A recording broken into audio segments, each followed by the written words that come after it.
Good evening. It is August 25th, and welcome back to Cape Media News, your source for hyperlocal news that matters. As always, I'm Lauren Williamson.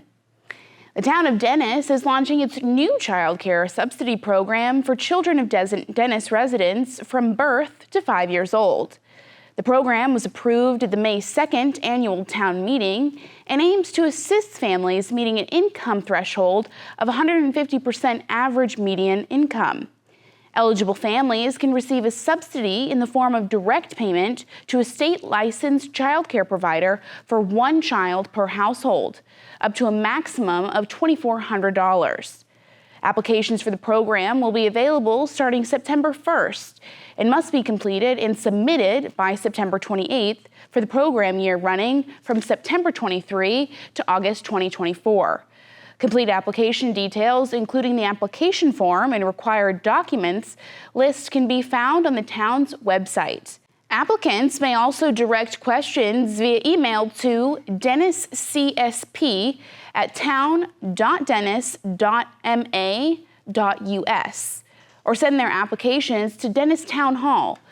Notification of application status will be given after the application deadline has closed.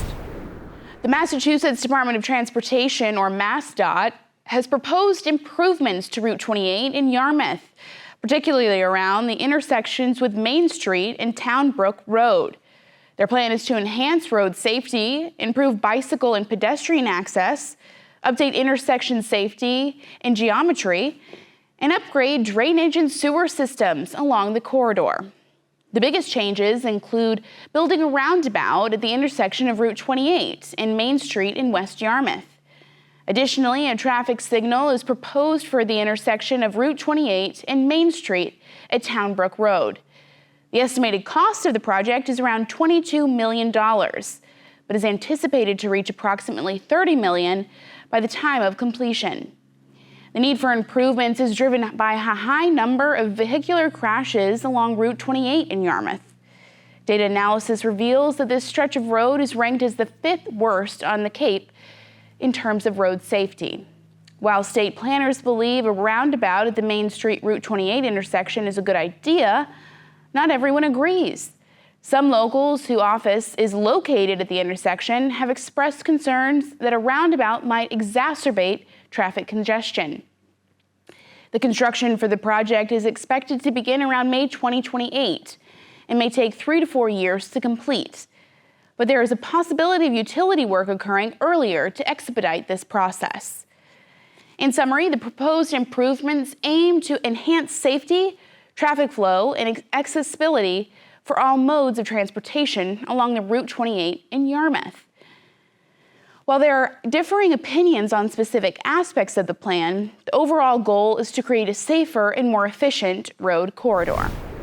At approximately 4:50 p.m. on Tuesday, a tragic accident occurred on Old Stage Road near Carlton Lane in Centerville, involving 3 vehicles, one of which was a bus from the Cape Cod Regional Transit Authority. Upon arrival at the scene, Barnstable police officers discovered one of the involved operators was not breathing and immediately began performing CPR.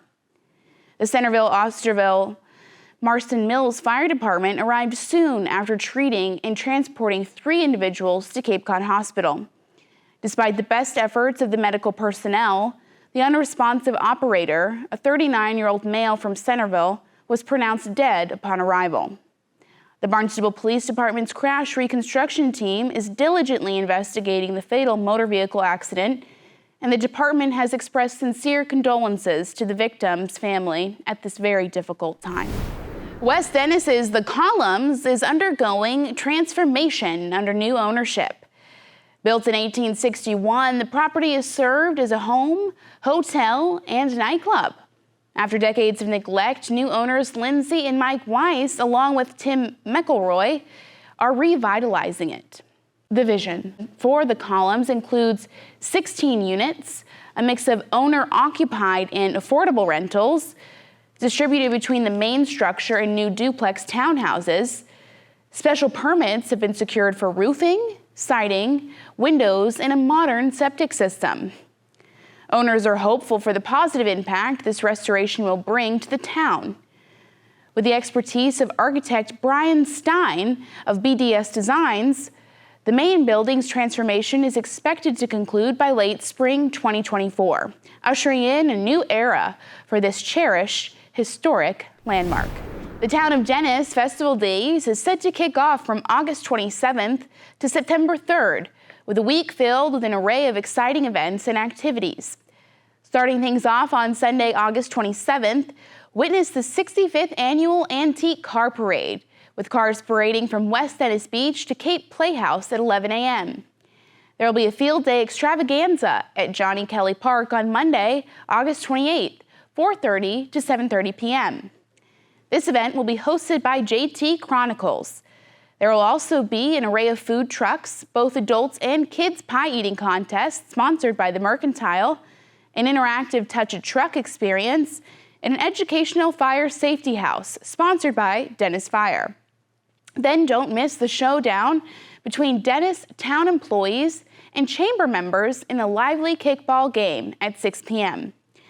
On Tuesday, August 29th, there will be a big block party in Dennisport, featuring Mr. Gotcha on Main Street at 4 p.m. Then in the evening, head over to the West Dennis Graded Schoolhouse for an outdoor concert at 6 p.m. The following Thursday, August 31st, enjoy a concert in the Dennis Village featuring the talented Monica Rizzo at 5:30 p.m. Then on Sunday, September 3rd, the grand finale arrives with a spectacular fireworks and beach party at West Dennis Beach, starting at 6 p.m. As the summer winds down, students across Cape Cod are gearing up to return to their classrooms. With educators and staff preparing learning spaces, each district is setting the stage for a new academic year. Here's a breakdown of school opening dates and key information for upcoming term. Public schools, Barnstable Public Schools, grades 1 to 12 start on Wednesday, August 30th. Pre-kindergarten and kindergarten commence on Tuesday, September 5th. Dennis-Yarmouth Regional School District, their school begins on Wednesday, September 6th. Monomoy Regional School District, grades 1 to 12 start on Tuesday, September 5th. Kindergarten on Thursday, September 7th. Private schools such as Cape Cod Lighthouse Charter begin their classes on Thursday, August 31st. Cape Cod Technical High School in Harwich will commence classes on Tuesday, September 5th. St. Francis Xavier Prep School in St. John Paul II will start their school classes on Tuesday, August 29th. St. Pius School will start Tuesday, August 29th, while Sturgis East and West schools will start Wednesday, August 30th. Trinity Christian Academy will begin Tuesday, September 5th. Now keep in mind that each district operates on its unique academic calendar. To plan your child's safe journey to school, make sure to check out the school district websites for posted school and bus schedules. Good luck to everyone. Coming up after the break, Harwich residents organize. Stay tuned.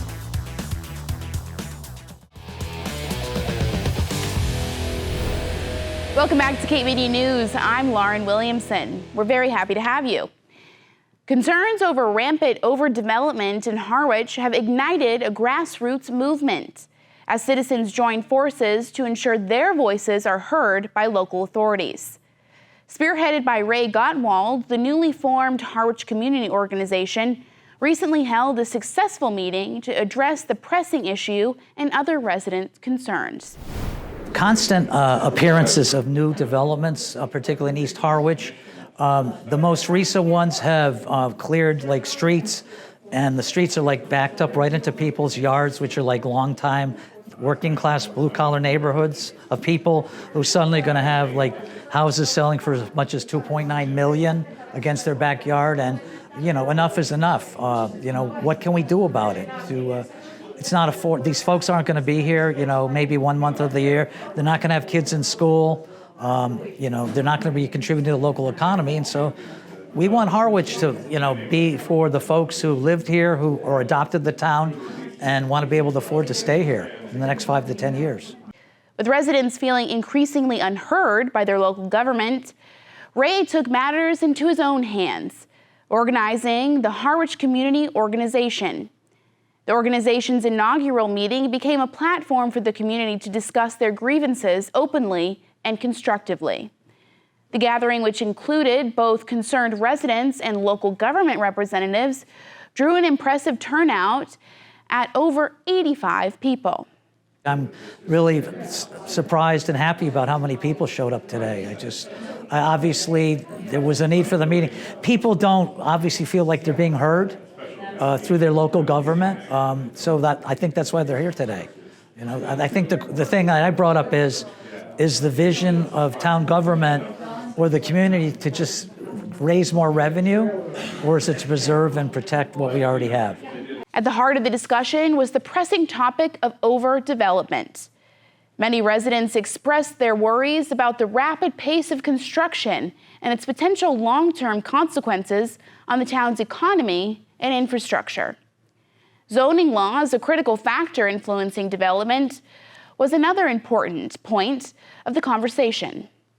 Attendees engaged in spirited discussions about the need for revising existing zoning regulations to strike a better balance between growth and preserving the town's unique identity.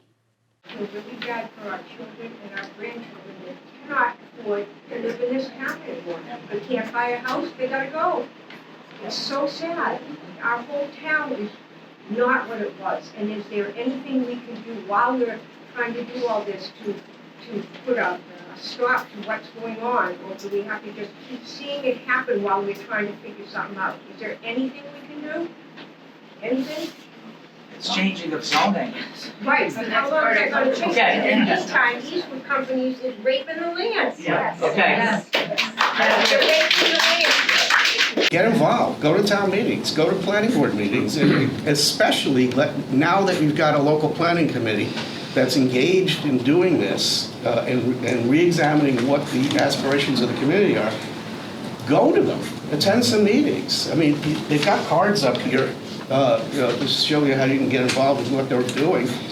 They hold public meetings, but they hold public meetings in a really small room that none of you are going to. So you've got to be involved, and you've got to express what it is that you find of interest, because zoning, at the end of the day, should reflect the aspirations of the community that it's in place for. And if you can't do that, there's going to be a disconnect, which is why you're here today, because you feel like you're not being heard, and the people who are part of the process aren't hearing you because you're not there. I have a group that's going to meet in 2 weeks to figure out what to do regarding zoning. Zoning, obviously, you know, if there's no specifics in the zoning right now to prevent the kind of overdevelopment we're seeing, then obviously we got to start there. There was the thought about doing a special town meeting. We would need 200 signatures for that. So we'll have to see whether, you know, folks want to do that. So we're going to have a subgroup meet in 2 weeks, and then we'll meet in another month, the large group. Looking ahead, the Harwich Community Organization has announced its next meeting, scheduled for Tuesday, September 26th. This platform will continue to serve as a hub for citizens to voice their concerns, share their ideas, and collaborate on effective solutions to the challenges facing the town. With the growing momentum and united front, Harwich residents are optimistic that their collective efforts will lead to positive changes that benefit both the community and its development. There's a lot of energy and courage, and people are not happy what they're saying, and they want to work on things sooner than later. They don't want to wait till next May town meeting. They don't want to wait for the local comprehensive plan. It's not going to be done by May, so let's do something now. The Town of Chatham Select Board sponsored a community forum this week aimed at reviewing the design, planning, construction, and cost estimates for a new center for active living at 1610 Main Street. The public had the opportunity to ask the project team questions and voice their support or opposition for the project. It's a safe place. I mean, people questioned about the traffic and things like that. I think we now know, after years of arguments, how well the Rotaries are working in West Chatham. It's safe. I have looked into this from day one. I have fought about the sites and things. This is the right place, it's the right time, and it's time to get this done. Thank you. I'd just like to remind people that more than half of the voters who voted at town meeting voted for this project. But to me, the town has spoken. Okay, we fell short of the 2/3, but in terms of who is being listened to, in my opinion, and maybe it's because I'm in the majority, but in my opinion, the select board is listening to the majority of the voters who have said yes. I finally made it to senior status. I've used the senior center a number of years. I plan to stay as a senior for a long time. And I want Chatham to have a new, modern senior center that serves the community well. And I think we need to think of it as an investment in the future.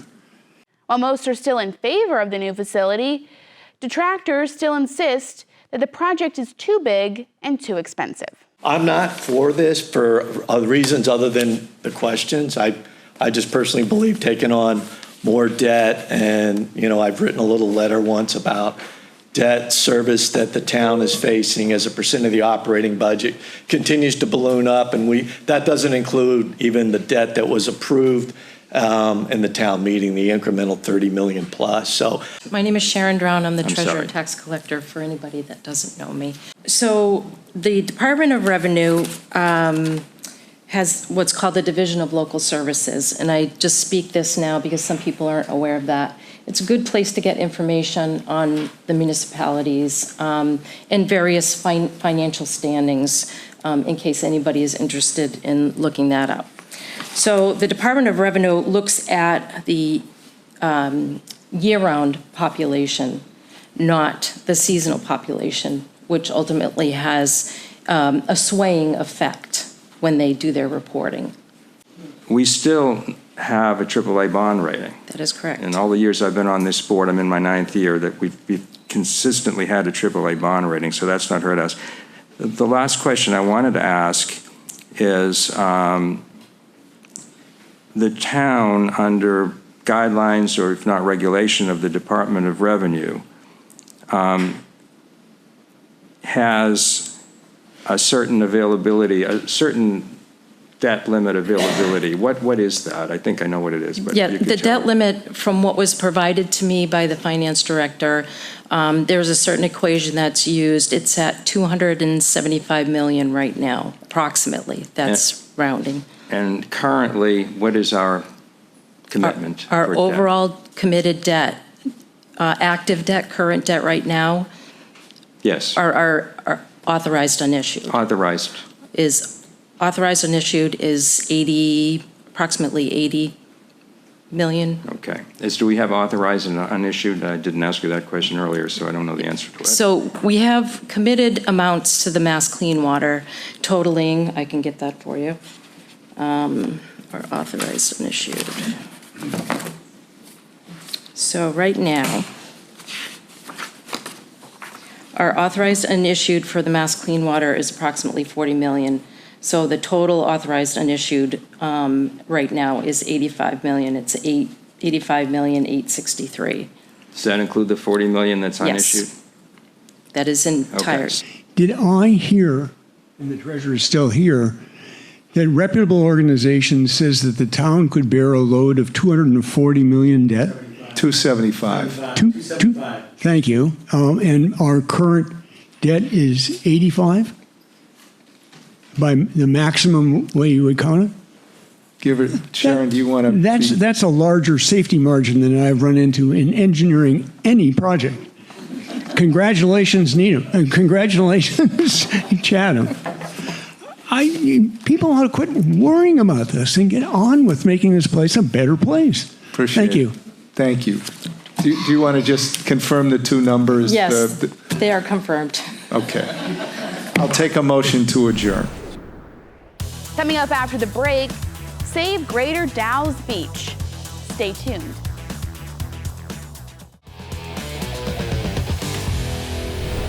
Welcome back to Cape Media News. I'm Lauren Williamson. Last week, the Osterville Village Association held their annual meeting and hosted an update from local public grassroots group Save Greater Dow's Beach. Based in Osterville, the group is dedicated to preventing the use of Dow's Beach as a landing place for Avangrid Renewable Submarine Electric Transmission Cable. The group had hoped that the town councilor, Paul Cusack, would be in attendance, but his absence was publicly noted. Suzanne Conley and other organizers for the group spoke on various topics ranging from financial implications to alternative solutions. The following evening, Suzanne addressed the town council during public comments. Vice President Cullum, members of Town Council, I hope you don't mind if I share the most recent data our group has on the extent of the opposition in Barnstable to Avangrid's plan to land offshore cables at Dowses Beach. First, however, I do apologize if you feel, as one of you just wrote in an email, that our group advocacy is nothing but apocryphal hypotheticals that can be entertained ad nauseum. We don't mean to be tiresome, but please understand that from our perspective, there is no pause in Avangrid's drumbeat at the community level to advance their project, despite their current lack of standing with the state.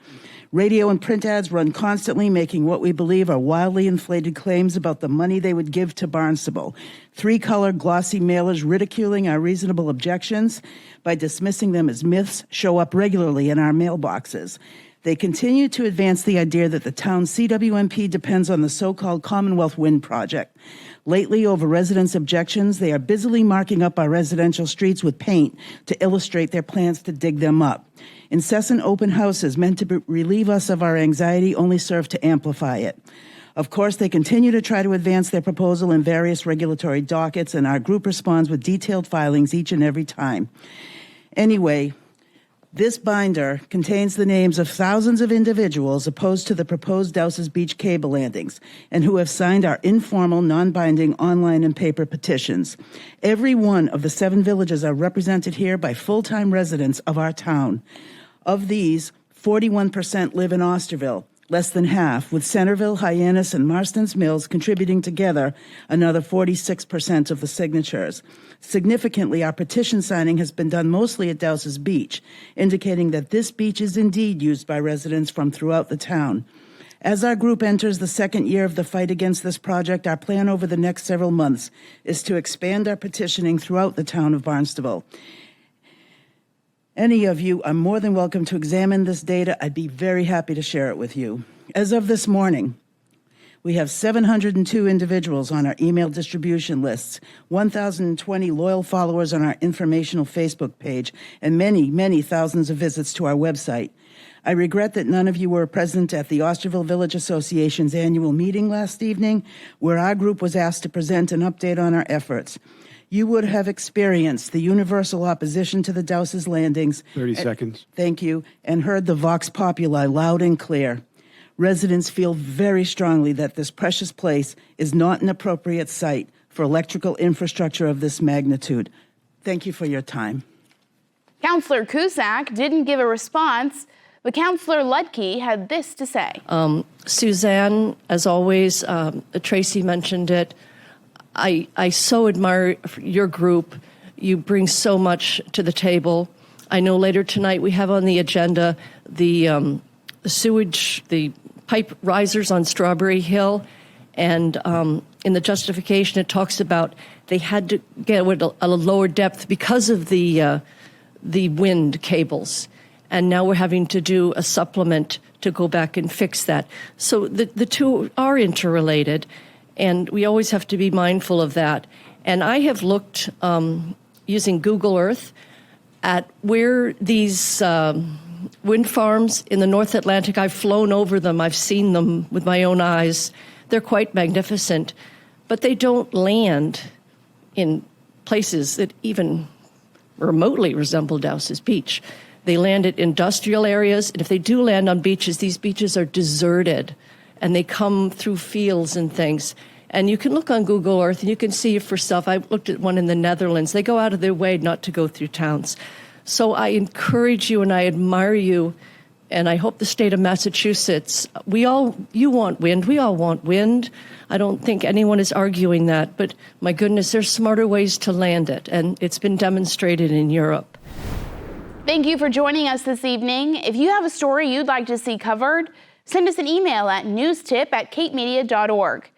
Tune in next week for more hyperlocal news that matters on Channel 26, Apple TV, Roku, and Fire TV. For Cape Media News, I'm Lauren Williamson.